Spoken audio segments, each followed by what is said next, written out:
कांग्रेस ने दलित, पिछड़ों और अति पिछड़ों का भरोसा कायम रखा होता तो राष्ट्रीय स्वयंसेवक संघ कभी सत्ता में नहीं आता। जी हाँ, ये बयान दिया है खुद राहुल गांधी ने। दरअसल लोकसभा में नेता विपक्ष और कांग्रेस पार्टी के पूर्व अध्यक्ष राहुल गांधी ने ही साफ तौर पर यह कहा कि यदि उनकी पार्टी ने दलित, पिछड़ों और अति पिछड़ों का भरोसा कायम रखा होता तो राष्ट्रीय स्वयंसेवक संघ यानी आरएसएस कभी सत्ता में नहीं आती।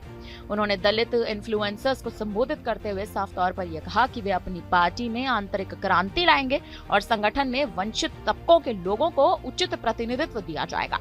राहुल गांधी का कहना था कि उन्हें यह स्वीकार करने में कोई गुरेज नहीं है कि 1990 के दशक से कांग्रेस वंचित वर्गों के हितों की उस तरह से रक्षा नहीं कर पाई जिस तरह से उसे करनी चाहिए थी।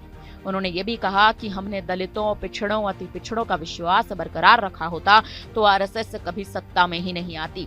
इंदिरा गांधी जी के समय पूरा भरोसा बरकरार था। दलित, आदिवासी, पिछड़ों और अल्पसंख्यक सब जानते थे कि इंदिरा जी उनके लिए लड़ेंगी।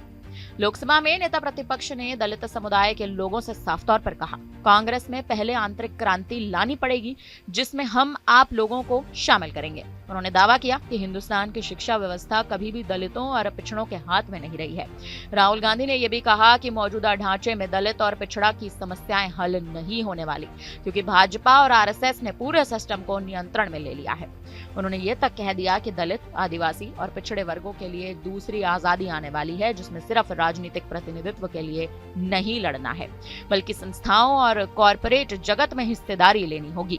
राहुल गांधी ने यह आरोप भी लगाया है कि आम आदमी पार्टी के संयोजक अरविंद केजरीवाल प्रधानमंत्री नरेंद्र मोदी की तरह ही दलित विरोधी हैं।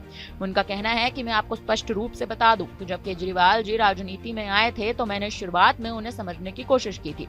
मुझे समझ आया कि केजरीवाल भी नरेंद्र मोदी की तरह एंटी रिजर्वेशन और एंटी दलित हैं।